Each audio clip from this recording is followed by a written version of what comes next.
How to break the money habits that are hurting or damaging your mental health. She earned 6 figures on a monthly basis. Yet, every month she ran out of money before the money comes. What if you replace fear with faith? What if you comparison with contentment, impulse with discipline, debt with planning, stress with peace? The future begins with today's habits.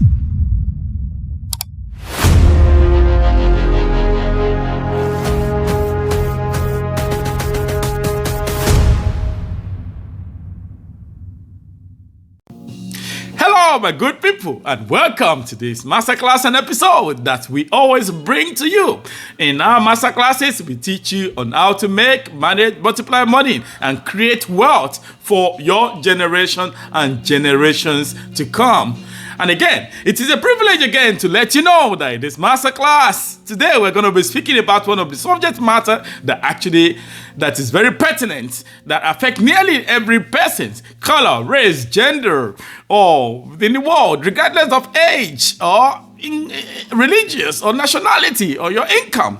Today's subject matter is actually one of those that you want to be able to grab a cup of coffee and also make sure you bring out a pen and paper to be able to write and take note of everything that we're going to be talking about today.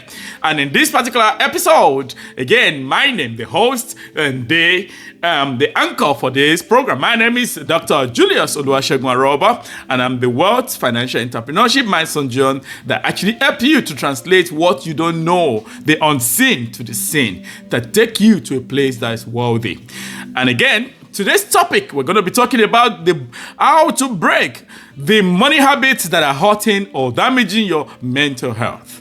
A lot of people make money. A lot of people are being hurt even before the money comes. At the end of the day, they're not able to have mental balances for their wealth and how they're able to go about how to manage, to multiply, and how to be able to plant a very good seed that can be able to help them to get them to where they want to be from where they are for future and for future and future.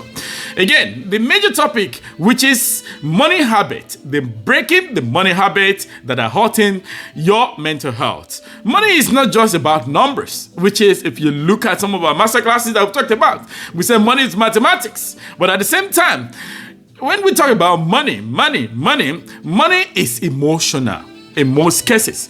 And again, if you don't have it, sometimes you are sad, sometimes you are happy, sometimes you are okay, sometimes you just want to be able to check that when you receive that kind of alert or that money comes into your account, there is a way your disposition will be. You smile all through when it is a big money.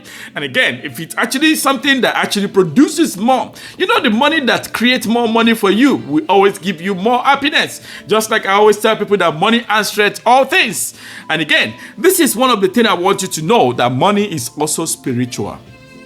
Do you know that money has a soul? It has a body and it has a spirit. Because when the money comes, the spirit that controls the spirit that controls money is mammon. And when the spirit of mammon comes in, that's when you see people having jealousy, wants to be able to take everything or killing people all up and down. But at the end of the day, that spirit behind that is making those people a spirit of mammon, greediness and all the likes. And also, money also influences our relationship. If you know, in one of the things we always say that you can't even be wealthy by getting married to somebody who is a millionaire. No, you can't get married by only mere association with them. But because if you're able to translate what they are doing, you're able to multiply them in terms of their finances and also be creating value. That is where you can be able to. And again, money also affects our habits. Money also is generation. It also affects our generational habits. When you look at it, your father, your grandfather, your great-grandfather, if they are poor, you want to be able to see how you can break those curses so that you can be able to discover what is the main intricacy of that curse, of what actually caused them to become more poor and poor, and they're not getting better and better. At the end of the day, money is also has what I call struggle. Money has struggle in it. Because when you look at money in reality, in any note, in dollars, in yen, in pounds, when you look at it, before you get that money, there is a lot of struggle that must be involved. It might be intellectual, it might be hard work, it might be smart work, it might be with the system or something, but you must actually be able to put it. And money is also a battle of life. in so many organizations. Maybe as a career person, you find out that you battle from one promotion to the other to be able to get more higher salary. Maybe in terms of when you have some products that are very good, in terms of products and services, you find out that you have competitors in life. And that means money in life as a spirit called battle spirit.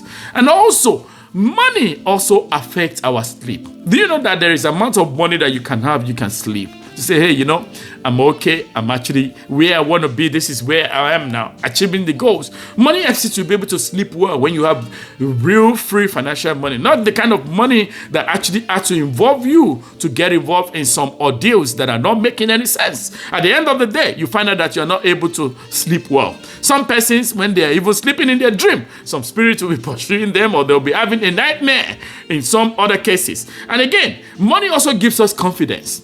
When you have real money, you dress smart, you dress sharp, you speak smart, there is a way your tonality will change. When you have real money, that is not money that is gotten ill, or maybe from another route that is not actually clean, if it's not pure money. When you have the real money, you can be able to speak in confidence, walk to any room, and also be able to quote or be able to say what you want to say, because real money doesn't make noise, but it helps you to be able to have that booster energy, because it is a foundation for whatever you do. And also, money as decisions. When you have money, you can make decisions for people that does not have money. And again, you find out that in every meetings, when you find out those that really have money are those that actually be able to contribute in some families. When you look at your family, you find out that because you don't have that certain money, they don't even call you for meetings. When they want to make decisions, they don't even call you to that place to be able to be part of those that are making decisions, because you are not at that level yet. So you agree with me that also money has processes. For you to be, remember, when we talk about the 4 pillars of wealth, there is financial poverty, there is financial pillar, there is financial stability, there is instability, and so on and so forth. And there's financial freedom. When you have financial freedom, you have different systems creating money for you. You've been able to put different systems, Airbnb, Uber, people working for you. You have a business that is creating more money. At the end of the day, you make more money. You find out that money has processes and procedures. If you don't have the right processes and procedures, there's no how you can. Even money also have mental balances. There is a level that you will smile when you have the real money. Because money, when you look at the rich and the wealthy ones, they are very calm. But when you look at those people that just stumble into money, that do not actually grow through the process, they make noise with that small money that they have, which is actually a chicken change or an offering beside those who actually have real money. Because when you look at them, they don't speak too much. The real money, they're very calm, they're confident, they speak in a good tonality that you can be able to say, yeah, this is real money. Again, I'll leave you to that. Go study bibliographies of all the world wealthy people. And this is some of the things that all of us were in a journey to be able to become much more wealthy, so that our names can be listed in Forbes list. Watch out. What you are listening to on daily basis or weekly basis inform your decision, because whatever you eat affects how you'll be able to interpret, and also affect how your body will be able to conceive, and the energy and environment that you are in will be able to affect you. And this now takes us to say money actually has what I call a mindset. When you have the right mindset, emotional, educational mindset will be different from the way people speak. Poor people, there are a lot of negative vibes. It slangs, tonality, English, negative words, impossibility, and all of those words are always in their dictionary. But for those that are wealthy, you'll find out that in their dictionary, there is no impossibility. How can we do it? How can we get there? Where do we go? Who is to help? You see, it's different from I can't, I shan't, I shouldn't, I won't. It's very hard. Again, at the end of the day, our mental balance is very important, because when you have money, those financial pillars, if you've missed some of the master classes that we've had, I'll ask you to scroll down to some of our episodes on Spotify, on Amazon Play, or on YouTube, or on TikTok, or Instagram, or on X, or maybe on any of these platform snaps. Make sure you scroll down to go listen to some of the past episodes that you've missed, because this will help you to be able to update your operating system, so that your mindset can actually be updated to where we are today. Again, money also affects our mindset, our educational mindset. Do you know that for every person who is actually wealthy in life today, They're actually listed on Forbes list. They know something that you don't know. They have knowledge that you don't actually have. Even our faith, when you look at it, money even affects our faith. I was privileged to actually be in a country in Saudi Arabia at one point in life, and also in UAE at one point in life. You find out that this position around most of these guys, even for the fact that you are within the environment, the way they speak, the way happy they are, even the faith, they don't actually, there is no negative vibes in there.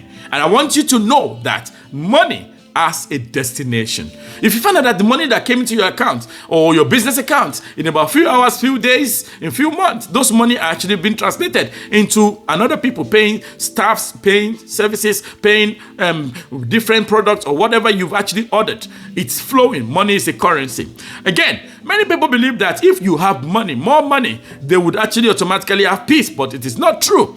But history has shown us that some of these wealthiest people have battled anxiety. That how can we be able to keep it sustainably? How can we be able to, even some of them even go into depressions? Because when you borrow money from the bank, every day, every month, every year, the money is actually, the interest in the money is actually increasing. And before you know it, some of them even get to depression, and you know what I mean. At the end of the day, even some of them even have fear. You find out that they report to the hospital when you don't have the right mindset. Some people, they actually go into fear. They even have loneliness because but the higher you go, the fewer your friends become. There are people that you not even want to be able to associate yourself with anymore. Because in life, when you have real money, you find out that your friends are few. Only quality people, OQP or QOP, quality people only that will be within your network. Again, this is it. The issue often is not about the amount of money we have. It is the issue of our relationship with money. Some people, when they have small money like this, their shoulder is always high. And some persons, even the little they have, you find out that their tonality is also changing. You can't talk to them. You can't even call them to say, hey, let's do this, let's do that, because they have small money. That is a poor mindset. Again, the issues also has to do with what is your relationship with money. Do you have education on money? If you've missed it, I want you to go back. There is a lot of things that you've missed in some of our past episodes in this channel. Please subscribe, like, and share this episode and all of these other videos so that it will help the algorithms to know, YouTube to know, Instagram to know, X to know that you are actually listening and enjoying these intelligent conversations that can also inform the algorithm to be able to speed this up so that these videos can actually be on the top tiers within the algorithm or different platforms. So friends and families and zillionaires, my Bible actually reminds me that above all else, guard your heart. For everything you do, flow from it. And our financial habits flows from our hearts and our belief and our thinking, which I want you to take note. You know, when you look at poor people, any small money they have, everything is gone. Their spending ability is not able to look at that money, that the money that comes into them, there is always the present, the past, and the future. There is a seed in that money that you need to be able to plant so that you can get more money. We are going to discover how unhealthy money habits damages our mental well-being, which is one of the major things that we're treating today about our mental well-being. How God's wisdom actually provide our career path and how ordinary people are transformed and that have transformed their lives by changing their financial behavior. I don't know what kind of business you're actually operating, or I don't know from where you are listening to this, from anywhere in the world, America, in the US, United States of America, or Australia, or Canada, or Switzerland, or Swaziland, or South Africa, or Nigeria. Wherever you are listening to this, grab a seat and be able to take note. Money is a good servant, but a terrible master. When you look at money, you don't want to be able to let the money to control you. You want to be able to see that you are able to control the money. You don't want to be a servant to money. Again, someone once said that money is a wonderful servant, but a terrible master. When money controls your emotions, when small money comes, it controls your emotion. You just want to buy. You just want to spend. You just want to let people know, lavishing those things. It's not the best because it begins with dictating our choice. And again, some people spend to impress people, which is very wrong.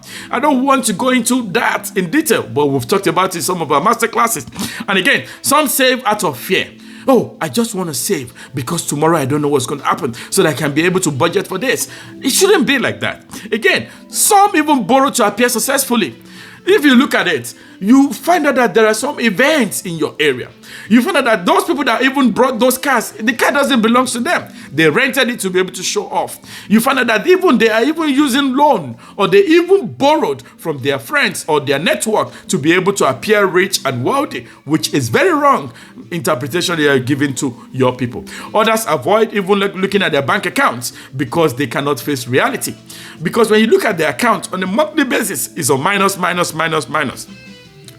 My Bible also tells me as well that for where your treasure is, in the book of Matthew chapter 6 verse 21, that is where your heart is. In most cases, our financial decisions reveal what truly captures our hearts.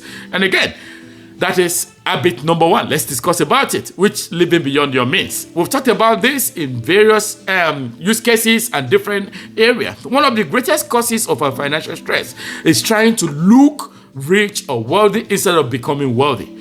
There's a difference between you looking rich or looking wealthy, but that is not where you're meant to be. You've got to be in a place where you want to become wealthy, so that people can actually know that this person has actually done something great for themselves. Again, social media, when you look at social media, half of the percentage, according to research, 50% of those that you see that are influencers or that are, most of them are living depression. They are living a fake life because they want to be able to see how to impress the public. And again, it also looks at a global stage because it's a global disease in terms of social media. It's a global disease that people could not even control themselves. People compare holidays. I was in Bahamas, we were in Mauritius, we were in, it's very wrong. It is a wrong habit. And again, even people will compare cars. Do you know that Warren Buffett, one of my greatest mentors, is actually using one of the oldest cars on the planet at the moment? He doesn't even, you know what I mean? It doesn't even move him to be able to say, I want to be able to impress in the world. No. Even the house that he built at early stage is where he's actually still living that he bought. Again, this is, you don't want to be comparing cars, houses, clothes, say I'm wearing a Chanel, I'm wearing a Louis Vuitton. Just like you find out that according to research as well, we're being told that according to research, that even 60-70% of those that even buy branded labels are poor people. Those that uses all of this branded, I don't want to mention any name because nobody paid me for promotion, is that you've got to be able, you don't need some of these habits because you don't want to be living beyond your means. Even phones, you find out I'm using iPhone X, iPhone this, iPhone Z, I'm using Samsung this, I'm using whatnot. You don't need all those kind of lifestyles. You don't want to compare lifestyle to lifestyles because real wealth doesn't really make money. When you look at most people that are very wealthy, they wear brandless. Have you ever thought about it? They wear same color of clothing at one point in time, but you won't even know that they are changing. Just like one of my pastor, who is wealthiest pastor on the earth, he only wear white and red ties and white shirts, white suit most times when you see him. And again, not because he has almost multiple of those, but you can't find any logo or brand in it. Again, this thing is the result of unnecessary debt. You don't need it because remember what I said, that the borrower is servant to the lender. Debit itself is not always sinful sometimes. Debt is not also always sinful sometimes, but unnecessary. Debt often creates emotional pressure for you when you actually be living beyond your means. Emotional pressure instead of asking, what do people think about me? The question you've got to think about is, what kind of future am I building for myself, for my generations and generations and generations to come? You don't want to be impressing every other person's or people within the area to say, oh, I've come, I've arrived. I want to be able to. No, you want to be able to look at what the future is going to be. 10 years, 20 years, 15 years, 40 years, and all of these things. It's very, very important for you to know. Number 2 habit is that emotional spending. I'm not going to also go too much into details. Many people do not even spend because they need something. They spend because they feel something is needed. In terms of they're lonely, in terms of stress, in terms of anger. Some people, they buy because they're angry. Some people, because of whatever is happening, when they are stressed, they just want to go. That is why I say money. It's number 2 habit is emotional spending. They just buy when they are lonely, when they are stressed. They go to the shop, they go to the mall, they do window shopping and all of those. Shopping becomes a therapy for them. but it's a very wrong habit. But purchases cannot heal emotional wounds. No matter where you go in life, no matter the kind of those habits, spending habits, you've got to limit it. Because my Bible even said in the book of Philippians chapter 4, verse 11 and 12, it teaches that I have learned to be contented with whatever circumstances I have. Contentment is one of the greatest forms of financial freedom in anything that we do in life. When contentment grows, you find out that impulsive spending decreases. I used to be somebody who likes to buy clothing, who likes to buy shoes, who likes to buy some of those things. But as I graduate over the time, taking mentorship in those days, 10, 15 years ago, till today, you find out that I have over 6-7 mentors globally that I paid annually, some quarterly, to be able to get more better. And you can actually do the same. In case you're looking for mentors that can help you, you want to go to www.juliusaroba.com. and you can be able to fill the form, and you say you need a mentor. Remember, what you don't pay for, you don't pay attention.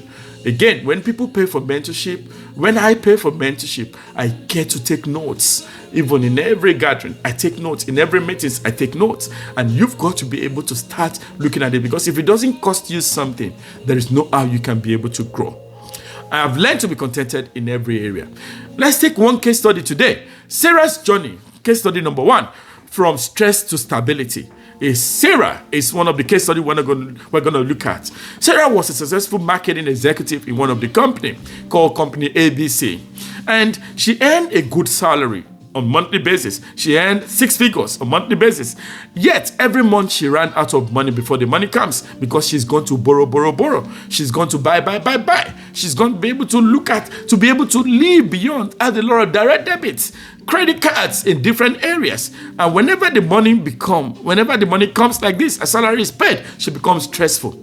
And what she does sometimes is that she goes to just reward herself with an expensive wristwatch, or maybe an expensive jewelries or perfumes or something like, or designer. She just goes shopping.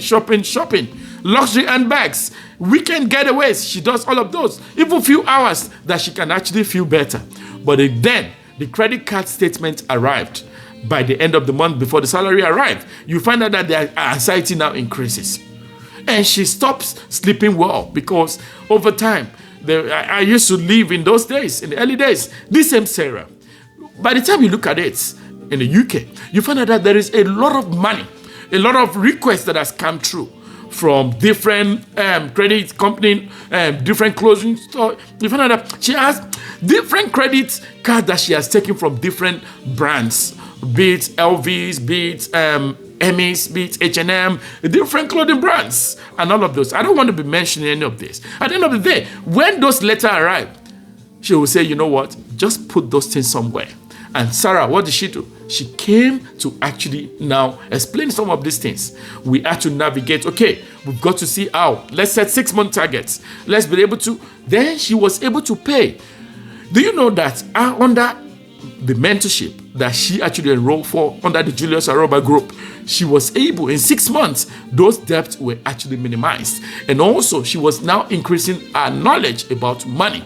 At the end of the day, she admitted that she was not fighting money problem. She was actually fighting anxiety and bad spending money habits. She was fighting emotional problem. And again, Sarah sought financial coaching from us. She used the councils, and she also had very good accountability, because within our group we have accountability partners that is going to be checkmating you to see if you're on the right track on weekly basis, on fortnight basis, before you know it, so that you can be on the right. And she created a budget. There was a budget that was created for her. She replaced all this emotional shopping with walking, with reading scriptures, and also exercising in the gym. Within 2 years, do you know that she eliminated most of all her debts? 6 months, foundation was actually created. In 2 years, she reported feeling calmer and more confident than ever before. Her income now had not actually doubled yet, but her habits actually changed. Then that actually transformed Sarah from somebody who is actually doing emotional spending to stability at that point. If you want to be able to go from where you are to where you want to be, it will take a minimum of 2 to 5 years to be able to have a solid foundation of different things. I always tell people that the very first pillar of you be able to have financial stability. When we talked about from poverty from lack and all of those, financial stability is for you to be able to have different sources of income. And you're able to actually not even spend from some of these things, so that when they come, it's actually producing more money. Again, I'll leave you to some of the masterclasses. And if you've not gotten the book called The Wealth Beyond a Lifetime, or The Wealth Code by Dr. Julius Aroba, just go to www.juliusaroba.com, or you go to Flutterwave or Selar, SELAR.com, and you type Dr. Oluwasegun Julius Aroba, Wealth Code, or Wealth Beyond a Lifetime. You can order for these books from www.juliusaroba.com. It will help you. Now, let's look at number 3 habit, which is the fear-based savings. So, habit number 3. Some people, they always get scared when it comes to savings. And saving is wise in all cases, but fear is not. That is where I said a fear-based savings. Because some people become so afraid of losing money, what they never enjoy, because they never enjoy life, of losing that money. Even for you to save that money, they will say, I want to enjoy my life. I want to be able to spend now, because when they die tomorrow, at the end of the day, those negative vibes, negative habits has actually been a fear-based, because some of them don't even trust the bank. They don't even trust their neighbors or their groups or people they are even friends with to even save money with them. They don't even do business with them, because some of these things has actually created a negative thing into them. And again, my Bible actually says, you know what? Before we even go there, others refuse to even invest. When you tell to them that we have agricultural investment that you can invest into, that you can be earning after 5 years for about 40-something years in the palm tree, in one of our businesses, or in some of our cryptocurrency businesses, when we say we actually have. And again, don't forget that some of this investment is going to be open forever. Even at one point, we had hotels where you can even be a co-share owner or co-ownership. You can buy X amount of money you have for a minimum of $100 up until thousands of dollars that you can actually. Again, don't forget that these opportunities don't always come always. And again, this window of investment comes within a certain time.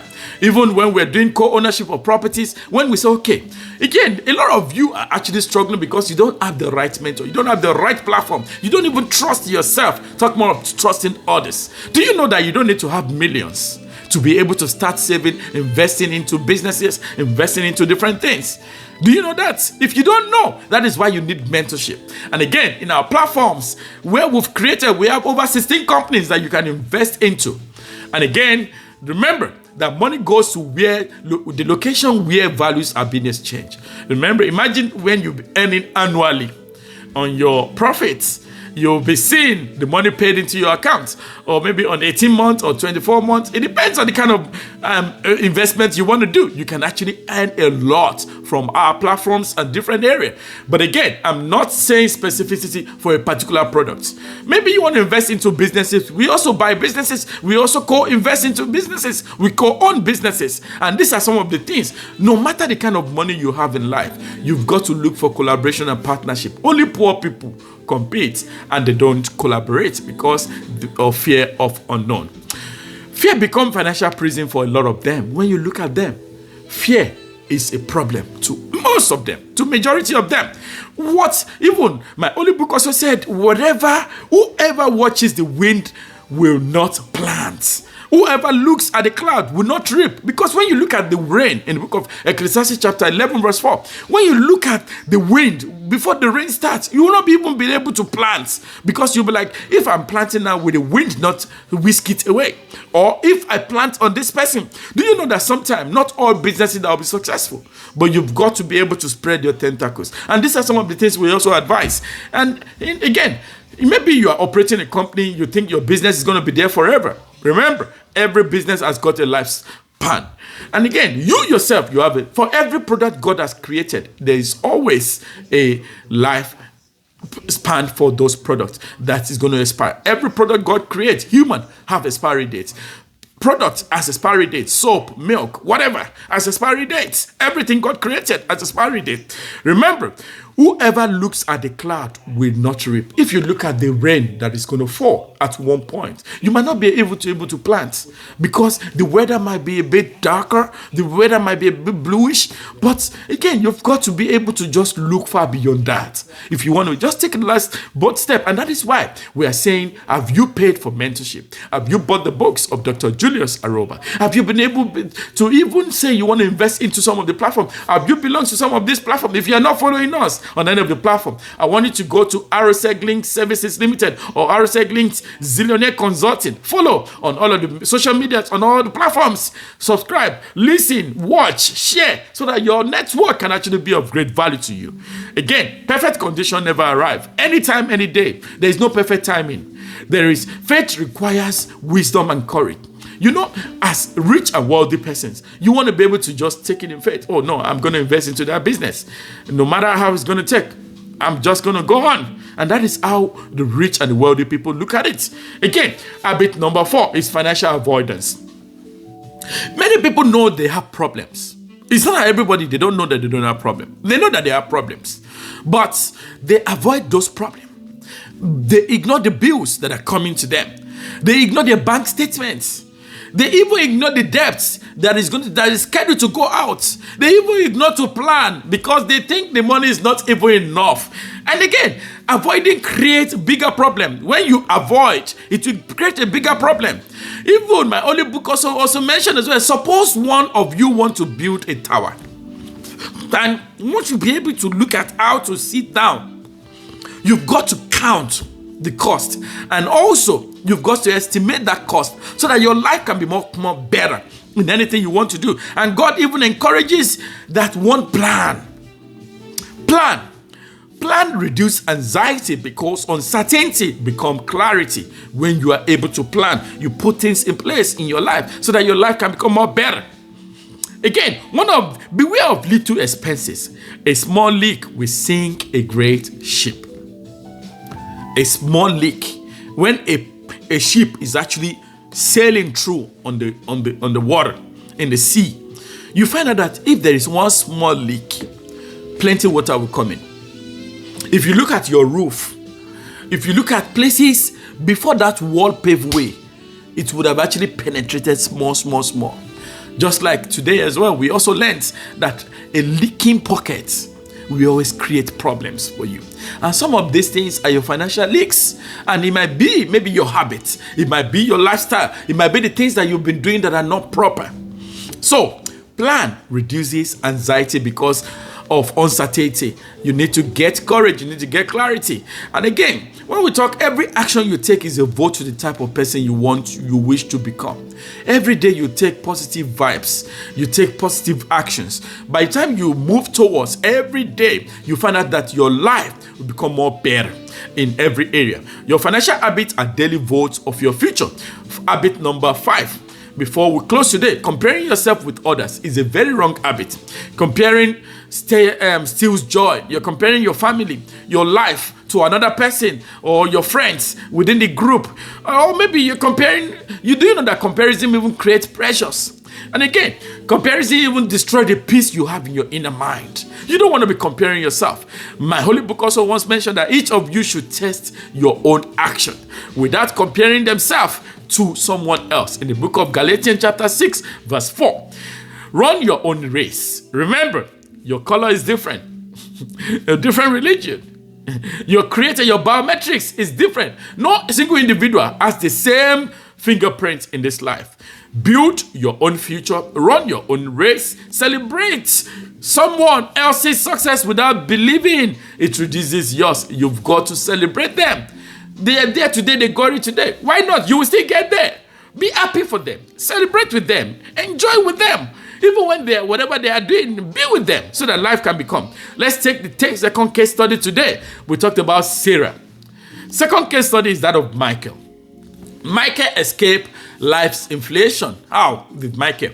Michael actually received several promotions from work. Every year he's always promoted. Every 2 years, he's always also getting bonuses in different areas. Each salary increase brought a larger houses. Whatever he get those bonuses, he put it into an investment. Sometimes he buys new cars, and sometimes he buys a big television, and sometimes he gets more subscriptions because whenever he gets promotion, he's increasing all his lifestyle. Or maybe a luxury holidays to be able to treat the family on luxury. And also his income tripled at one point. His peace disappeared. Because instead of him to be cutting down, it's increasing on all of this side. Despite any more money than ever before, he lived from paycheck to paycheck, which is very wrong. And when we were actually looking at some of these things, he now realizes that every race had improved his lifestyle, but not his financial security. Instead of him investing, he was not investing. He was renting bigger houses to bigger houses. Financial security is one of those things that you've got to be able to consider. He decided to live below his means when we started the mentorship. And he increased his savings over about 6 months, 1 year, 2 years. At the end of the day, 5 years, he started investing after having enough savings and reduces unnecessary expenses. Within 5 years, he had financial reserves. And again, investment significantly lower stress this time around. Not that he's going to the doctor almost every month anymore. And again, the greatest he did was that his increases was not in his income only, it was also in his peace of mind. So, friends, there's quite a lot of them. There is believing money defines your worth. Again, many people measure success by income, but God measures us differently. Remember, your value comes from your Creator, not your salary, not your possessions, not your investments. When identity depends on wealth, mental health will suffer whenever it changes. Habit number 7 is lack of generosity. Many assume generosity decreases wealth. The Bible also teaches us as well that it is more blessed to give than to receive. Generosity changes the heart of a man. You have a magnanimous heart. It reminds us that money is a tool, not a God. Generosity breaks greed when you are able to give sparingly. And again, it breaks fear. It builds gratitude to say, Lord, I'm grateful for you helping me to be able to help others. Because when you help others, you touch your neighbors, your friends, your mentees, your family members, your pastors, your imams, or whatever, your leaders, or whatever, the people behind you, humans, even animals, even assisting animals, feeding them at one point in time. Also create that gratitude that you are able to. Family is very important. Let's take the last case study before we end it today, which is the case study of a family, Johnson family. Johnson family experienced unexpected job losses. He lost a job and income disappeared almost overnight. The head of the family, the wife, lost the job. And before you know it, stress also entered into their home. And argument became frequent. The husband lost the job because they work in the same company. They actually retrenched all the staff members. The company was folding up and they were relocating from that country. That is why it's good for you not to work as husband and wife in the same company. At the end of the day, what did Johnson family do? Any small thing, they were not preparing. They thought the job is going to be for there forever.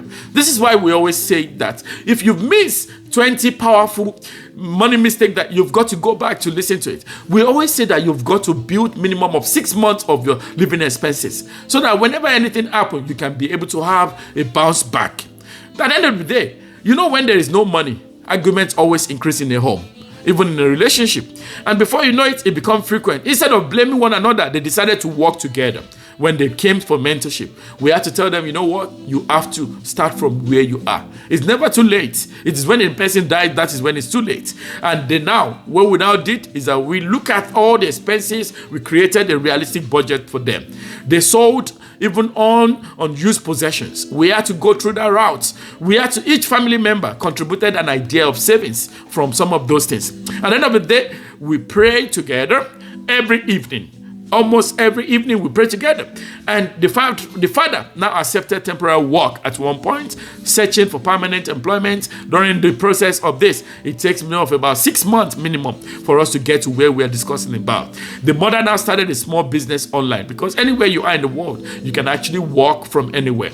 So we created escape routes and how to be able to strengthen their foundation. The mother started that online business. Within 18 months, they recovered financially. Looking back into our mentorship at the Julius Aroba groups, they now said they actually learned that it's a great blessing for them to actually take mentorship. You remember, when they lost that, you remember mentorship is not free. They paid for that mentorship sessions. At the end of the day, they simply, all of them, were able to create different pillars for them. Because it's always good when, if husband is working on a permanent job, on a government job, the wife or some family member are actually doing businesses, because it always save the family.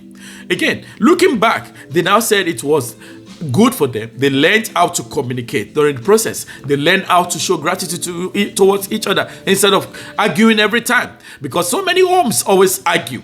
Even in businesses, partners, they argue. Resilience and unity now became a formidable within the family. Their mental health improved because they faced the problem together under the mentorship of the Julius Aroba. Instead of hiding it from them, they actually learned good things. So finally, God's financial principle for peace is that God's words offer timeless principles. And honestly, you've got to earn it honestly. Hard work brings a profit. Proverbs 14 verse 23. When you work hard, it will always bring profit. Remember, hard work plus smart work plus a system work will give you honest earning. And again, you've got to spend wisely, which means Proverbs 21 verse 20. It says, the wise store up choice foods and only foods but fools gulp their own. Avoid unnecessary debts. Proverbs 22 verse 7 says, the borrower is the servant to the lender. Luke chapter 14 verse 28 says, give generously. If you get that, 2 Corinthians chapter 9 verse 7 says, God loves a cheerful giver. And trust God when you give. But don't give all you have. You've got to give out of your proportion that you've been able to allocate accordingly. If it's split by that month, remember another month is going to come. But make sure you save, you invest, make sure you build out of whatever comes into you. God will always meet all your needs according to his riches in glory in Christ Jesus. So I want to tell you today, the step you're going to take is for you to always practice gratitude every day. Secondly, you've got to create and review a realistic budget so that you live within. And thirdly, save consistently, even if the amount is very small, no matter any amount. Fourthly, make sure you invest in learning new skills. And fifthly, pray for wisdom before making major financial decisions. If any of you lack wisdom, that's what my Bible says, let him ask of God. Wisdom is often more valuable than wealth. Again, on the final notes, imagine your life from 1 year to from today. What if you replace fear with faith? What if you comparison with contentment, impulse with discipline, debt with planning, stress with peace? The future begins with today's habits. Finally, I hope you're going to subscribe, like, share this video. Let it go wide.